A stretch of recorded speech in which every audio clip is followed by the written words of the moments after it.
Grüß dich, wir sind die Casa Tanzelmusi und wie schon der Name sagt, sind wir rund um den Casa daheim.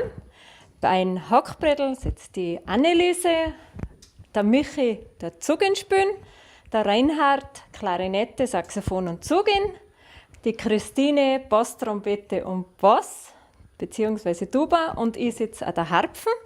Und wir haben als erstes die Michi-Polka gespielt und als zweite beim Lacknerwirt.